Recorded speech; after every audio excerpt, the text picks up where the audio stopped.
Pelicans win 117-99, presented to you by DraftKings Sportsbook, the official sports betting partner of Buku Media and the NBA. Before getting into the show, please like, comment, and subscribe. Love to hear your thoughts on Zion's dominant performance tonight. Here with Five, Chaz, and Chris Connor. Five, we'll start it with you first. You're the Duke guy. It looks to me that That's Duke crazy. Zion looks to be back. Is he back? Say, bro, this is the dude. You know, when they had the big spiel and we had the number 1 pick and they had the signs and shit. This is the person that we thought we were gonna get. This is what it looks like. The defensive effort. Well, I'm not even talking about like defensive plays. Like the effort is there. So everything else is just magnified at this point, bro. Everything else. Yeah, Chris. I mean, you see a lot of bounce in him right now. You've alluded to it a couple times in your tweets. I mean, you see that he's bouncy now. He's glassing guys on the defensive end, and then offensively, he's finishing strong. I mean, he looks dominant. Yeah, I mean, I think part of that, it's a gumbo of things where like he knows where he's supposed to be, or he's learning. There's a lot less guessing and there's a few things on tape that won't always go his way. But I think as the games continue to go on, he continues to get those extra reps.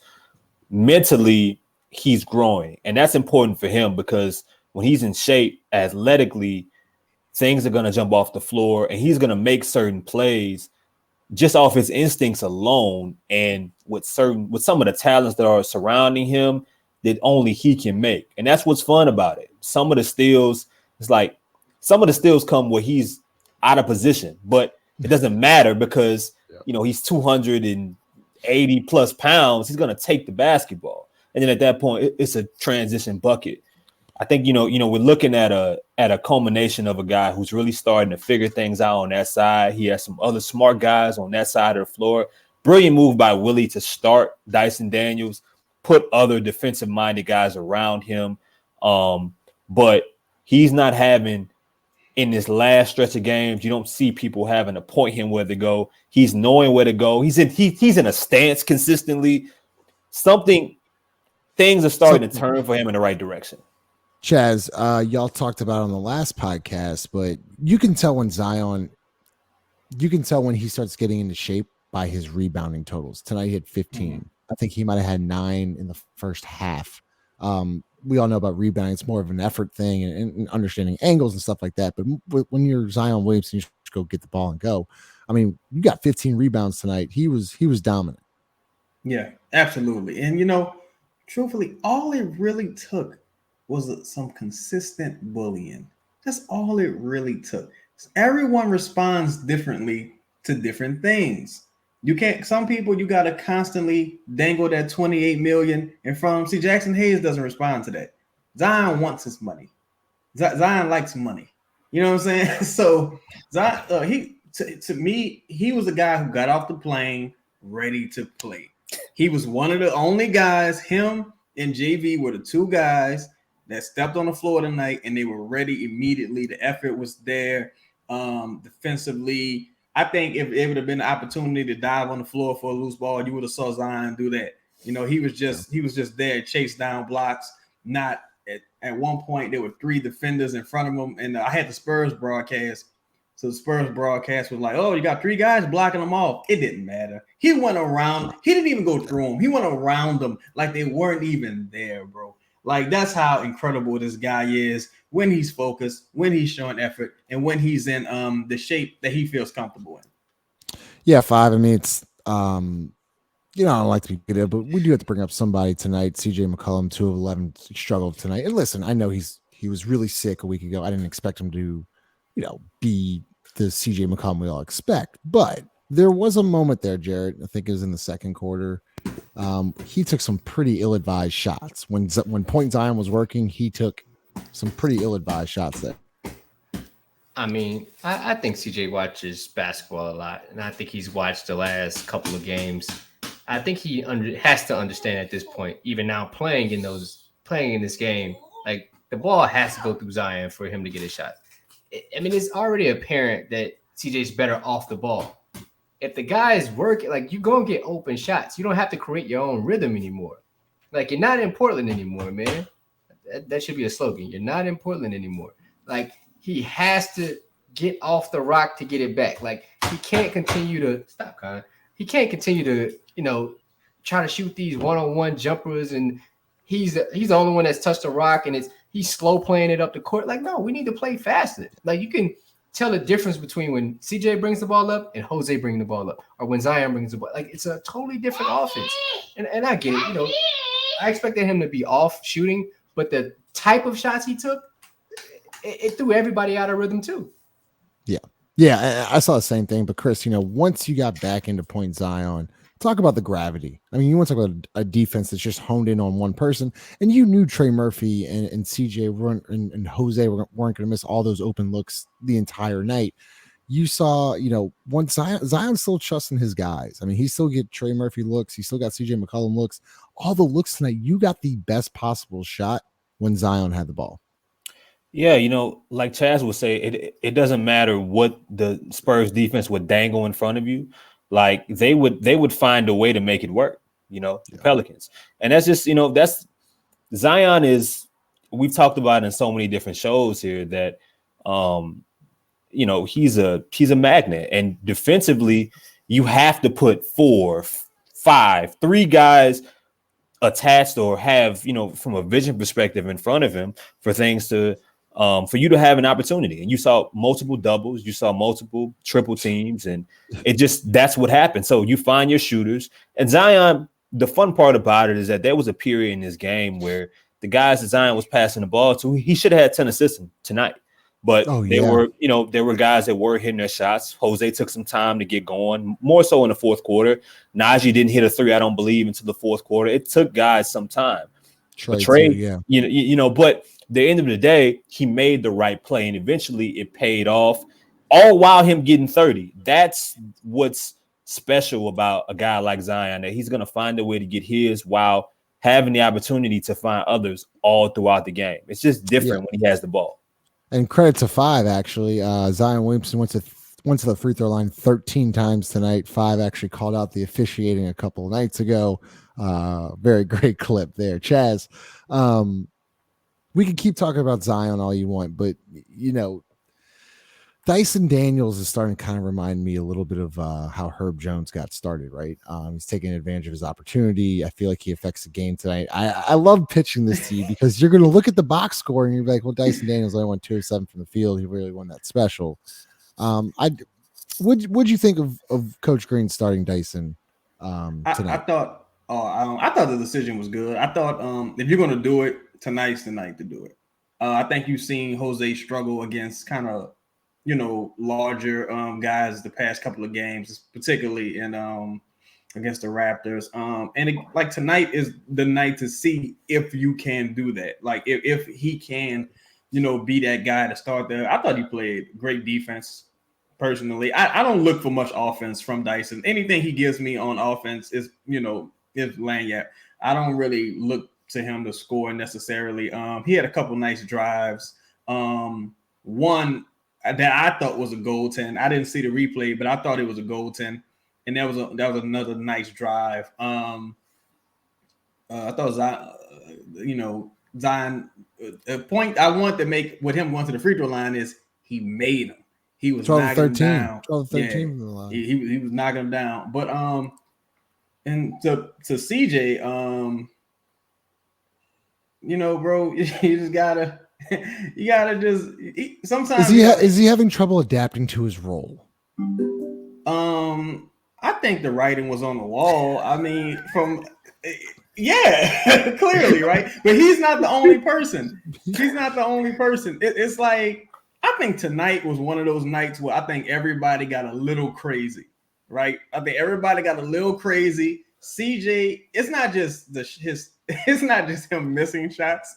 It's like, the context in which you miss and how you miss shots, like he'll miss the ball it'll bounce off someone's knee, land in another player's hand, and they'll just score. It's just like the worst misses at the worst time possible. Like it's bad.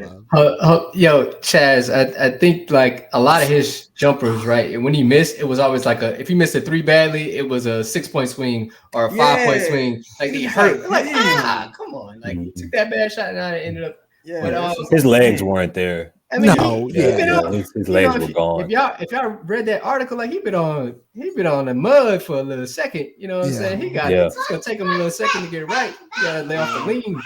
But my partner called him Muddy McCollum. That's oh man, that's hard.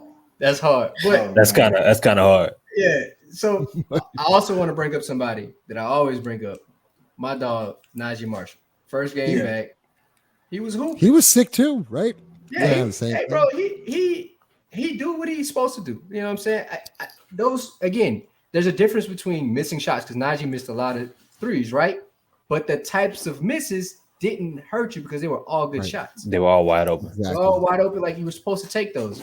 And you know how that bled into like once you take good shots, even if you miss them, eventually that rhythm's going to take because you're always going to take good shots. And you know he got going still. That sequence, Zion steal layup, you know, over Keldon. Yeah. Jose gets the steal, boom, bro. Naji goes up, foul. She makes both of those. Like those types of sequences can propel you, you know, to a win for sure. But I think it culminates your team in a sense, like right. It galvanizes you, like, oh, we back in it. We about to blow these boys out. And ever since then, it was over. Chris, I brought this up a couple of days ago, but if Zion's really going to bring it like this every single night, defensively, offensively, on both sides of the floor, is this team a possible Western Conference Finals team and or a championship contender? Jesus, is it too early? Yeah, no. If Zion's going to bring this, is what I'm talking about. It's only yeah. I mean, I think that the beauty in it is that how you use Zion. I mean, that's kind of how it works. So I think we need more on tape with how he's used when they're fully healthy to really make that distinction because. You know, Brandon's gonna need his looks when CJ get his look. When CJ gets his legs back, he's gonna need his looks. I love the way that they used Jonas tonight. Got to give the coaching staff some credit because the coaching staff made some adjustments. At some point, they realized that this night is going through Jonas and Zion, and that's how you win the game. That's how you end up winning by 18 points, right? So if the coaching staff is that aggressive when everyone is healthy, well then absolutely. If Zion is playing. We know what he can do offensively, and we can see clear that physically he's in the right state. But defensively, if he's in this shape, if he's in this mental capacity, if he's making these kind of plays, multiple steals and blocks, at least 3 what they would call stocks a game in the past 3 or 4 games. If he's doing that night to night, you get a different team. He doesn't even have to be in position defensively. I think Jared or someone, I forget, or Chaz talked about it. It's like he's out of position, but he's still athletic. He's still actually affecting the shot. But exactly. Chaz, I think you had you wanted to go. I would like to answer that question. I think there's only 2 people in the NBA, right, that can stop Zion right now, and that's Muddy McCollum and Sideline Slim. Those 2 guys are the only people in the league who can stop Zion right now. Like those 2 gentlemen, right? How do you how? No, because look, let's just keep it real. I know everybody's being nice. Let's keep it real. Look, when these guys are healthy, we've seen different variations of the team when one guy is healthy, like one of the main guys is healthy. You've seen CJ healthy, you've seen Zion healthy, you've seen Brandon healthy, right? We've seen these things. We've yet to see this thing work as a collective, right? Now, personally, I'm more of a fan of Zion getting the lion's share of, the possessions. Well, controlling the offense, right? I think when Brandon controls it, it's a little difficult for the team to score. Brandon, Zion, and JV, they kind of cluttered on the floor, and I damn sure don't want Muddy McCollum controlling nothing. I don't want him controlling anything, right? Shit. That being said, when all of these guys are healthy, how do you make this thing a success? You know what I'm saying? How do you it's very kind simple. of reel some of these guys in? You put the ball in number one's hands and get the hell out of the way. That's what it is. See, man. I but- don't know what to say. Justin, Is it that you simple know, though? Is hold it on, that simple? that's my hold up, right? Because even like tonight, if you didn't know what the advantage was coming in, you should have known. We should have been playing inside out. Right. CJ coming off. Okay, cool trade. Right. You should have been playing inside out from the jump, but yet it took you a half to realize. It took the coaches to tell you that let's go through Jonas when he's feasting on that. He's killing them at all. Like even AD said in the first quarter, Jonas, has been shooting the ball well in San Antonio. So let's play through Jonas until they try to stop that, and they didn't stop it at all night. And Justin, you look at it like this: you win healthy, and sometimes even when you're not completely healthy, you have the opportunity to play to your strengths based off the matchup. So CJ is gonna have nights where he clearly has someone on him, whether it's in the pick and roll with who's dropping it at the center or who's guarding him to where it's clearly your night. CJ, go to work. We saw in that first matchup against Chicago on the road, it was clearly BI's night, right? They have Alex Caruso and Javonte Green guarding them for majority of the game. Well, you're shooting over a chair, it's yours. So what happens in the fourth quarter? It's nothing but Brandon Ingram. He takes over. But more times than not, no matter what. I mean, tonight, look, Jonas had Zach Collins on him. Go to work. He's gonna have more of those kind of matchups to where you have those weird tweeners. Go to work, eat. But more times than not, 75% of the league aren't gonna have answers for Zion. You got your best, you got your best test to me and your best answer group. I want to see. I guess Miami might be another team, maybe Golden State, but when healthy. But you got one of your best tests against how teams are going to look to guard Zion against Toronto. And you were undermanned. And Toronto has some of the best groups of perimeter defenders and switchable options and everything that you would want to guard a guy like Zion, and they had nothing to do. Hey, bro. Nothing. I still think that's crazy. Zion got to the rack, and all them boys looked at him like, dang, how did he get there? Like, that's a picture. Like, that's insane, man. There's multiple possessions tonight when Zion scored at the rim. I'm like, how is he getting through these people? Like, he just ended up at the glass. I'm like, no one can stop him. Generational. Y'all play Madden before. Like when you're the running back and you get through the hole and then you kind of like turn like that. Yeah. That's how I feel. Like that's how I feel. I'm like, how is this cat getting through this? He just kind of slides. Yeah. Like he slides. Yeah. Like, yo. But see, that's the thing, yo. It's like, it's just everything looks so much easier with Zion at the helm versus any of the other two guys at the helm, right? I mean, I don't know if it's as simple as, look, y'all, can't make the club in the tub. He's been here. It's his show right now until he misses a game. It ain't, it's too many politics involved, stuff like that. It really comes down to, you want to win? Do you want to win? How do you want to win? Do you want to make it as difficult as possible? All right, Brandon, you're up. Do you not want to win? CJ, you're up. Like, how do you want to win? Can you bring that back? Can't do what? The club in the what? Can't make the club in the tub. Oh, can't make the club in the tub, man. Wait, Chaz. Can we talk about that last comment you just had? Don't want to win. I said, look. If you want to want to make these games as difficult as possible, Brandon, you're up. You got the look. The joysticks in your hand, brother. You got the sticks. See, you don't want to win, CJ. It's all on you, brother. Bring it home. So you want to win, you want to make it easy and efficiently. You want a guy who can score 30 points on 15 shots, 14 shots. Just give the ball to Zion, brother. Give the ball to Zion. Get the hell out of the way. I'm sorry. It is what it is, bro. Give Zion the ball and get the hell out the way. Presented to you by Company Burger, located at 4600 for Red Street. We're gonna get out of here. We got the Nuggets on Sunday. Pelicans are 14-8. Chris Connor, Cheddar Chaz, and 5 signing out. Make sure you follow all of us and at Pro Pels Talk on Instagram or Twitter. See y'all on Sunday.